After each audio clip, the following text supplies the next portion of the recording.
안녕하세요. 오늘 저희가 여러분과 함께 깊이 파고들 자료는요, 소프트웨어 개발에서 아주 중요한 역할을 하는 프록시 디자인 패턴 관련 기술 문서들입니다. IT에 대해 기본적인 지식이 있으신 여러분들이 이 패턴이 정확히 뭐고 또 왜 쓰이는지, 그리고 실제 개발 현장에서는 어떻게 활용되는지 그 핵심을 좀 명확하게 전달해 드리는 게 목표입니다. 네, 안녕하세요. 프록시 패턴. 이게 말 그대로 어떤 객체에 대한 접근을 대리하는 구조를 만드는 그런 설계 기법인데요. 자원 관리나 접근 제어 같은 데 아주 유용하게 쓰이죠. 오늘 그 본질을 한번 같이 살펴보겠습니다. 좋습니다. 그럼 바로 본론으로 들어가 볼까요? 자료들을 보니까 기본적으로 클라이언트가 있고 리얼 서브젝트가 있는데 바로 접근하는 게 아니네요. 중간에 프록시라는 일종의 대리인을 거치는 구조라고 나와 있어요. 이 대리한다는 개념이 구체적으로 어떤 의미인가요? 네, 맞습니다. 정확해요. 사용자는 실제 기능을 가진 객체, 그러니까 리얼 서브젝트를 쓴다고 느끼지만요. 실제로는 동일한 인터페이스를 가진 대리 객체, 프록시와 상호작용하는 겁니다. 이 프록시가 요청을 중간에서 딱 받아서요. 예를 들면 사용자가 이 기능에 접근할 권한이 있나, 이런 걸 확인하거나 아니면 요청 내용을 로그로 남기거나 이런 추가 작업을 먼저 수행할 수 있는 거죠. 그러고 나서 실제 객체에게 요청을 넘겨주거나 경우에 따라서는 프록시가 그냥 직접 처리해서 결과를 주기도 하고요. 핵심은 실제 객체를 이렇게 감싸면서 접근을 통제하고 또 부가 기능도 수행한다는 데 있습니다. 아하, 그러니까 프록시가 일종의 문지기 역할 아니면 비서 같은 역할을 하는 거네요.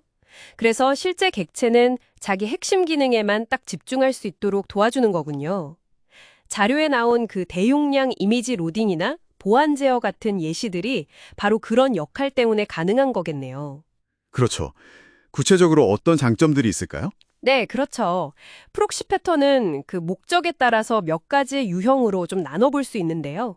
우선 가상 프록시, 버추얼 프록시라는 게 있어요. 이건 생성 비용이 아주 비싼 객체 있잖아요. 예를 들어 고해상도 이미지 같은 거요.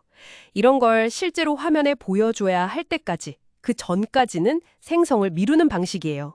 아, 필요할 때까지 만들지 않는다. 네, 맞아요. 불필요한 자원 낭비를 막아주는 거죠. 필요할 때 로딩하는 지연 로딩 기법인 셈입니다. 그리고 또 보호 프록시, 프로텍션 프록시도 있는데요. 이건 이름 그대로 특정 클라이언트만 실제 객체에 접근하도록 접근 권한을 통제하는 겁니다.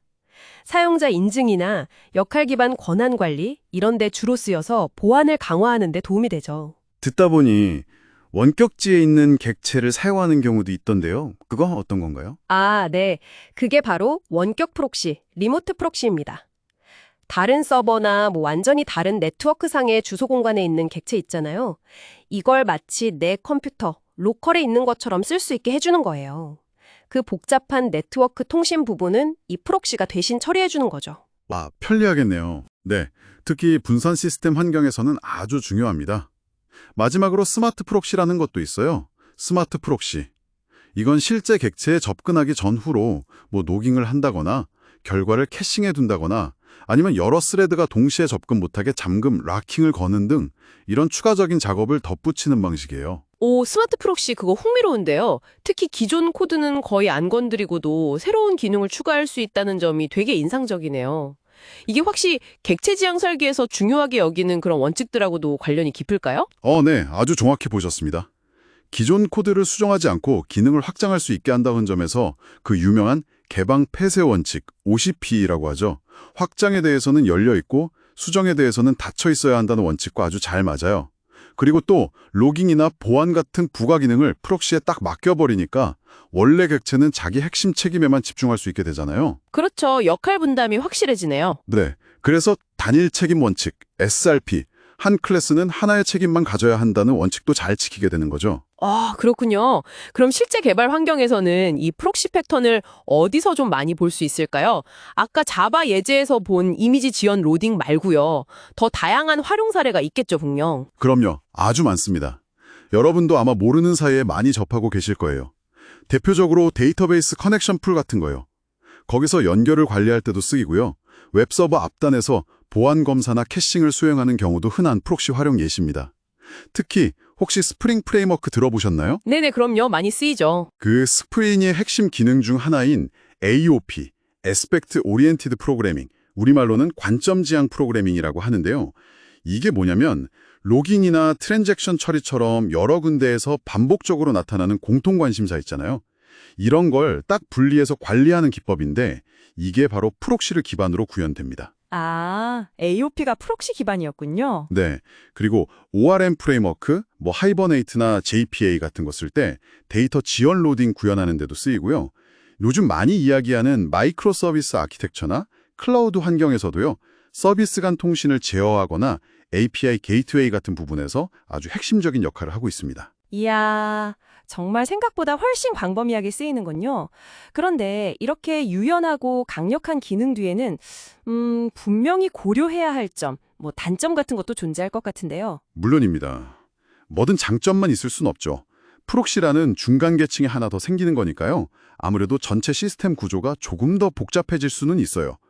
또 요청이 프록시를 한 번 더 거쳐가잖아요. 그래서 아주 미미하지만 성능 저하가 발생할 가능성도 있고요. 그리고 문제가 생겼을 때 디버깅하는 과정이 조금 더 까다로워질 수 있다. 이런 점도 자료에서 지적하는 단점입니다. 네, 정리를 좀 해보자면 프록시 패턴이라는 건 실제 객체를 대신하는 대리자를 내세워서 접근을 제어하고 또 부가 기능도 유연하게 추가할 수 있는 아주 강력한 설계 기법이네요. 이걸 통해서 지연 로딩으로 성능을 최적화하거나 접근 제어로 보안을 강화하고 또 로깅이나 캐싱 같은 공통 기능도 쉽게 적용할 수 있고요.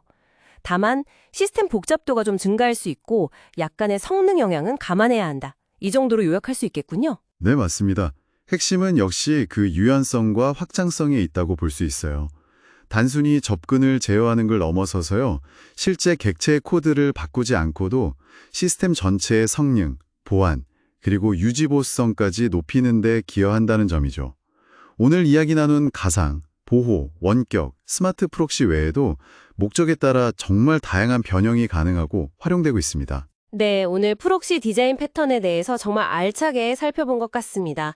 이 패턴의 원리를 알고 나니까 어쩌면 여러분이 평소에 쓰시는 웹사이트나 앱 서비스의 그 로딩 과정 혹은 로그인 처리 방식 뒤에도 이런 프록시가 보이지 않는 곳에서 열심히 일하고 있을지도 모른다는 생각이 드네요. 한번 주변의 시스템들을 이런 새로운 시각으로 바라보는 것도 꽤 흥미로운 경험이 될 것 같습니다. 저희는 다음에 더 흥미로운 주제로 다시 돌아오겠습니다.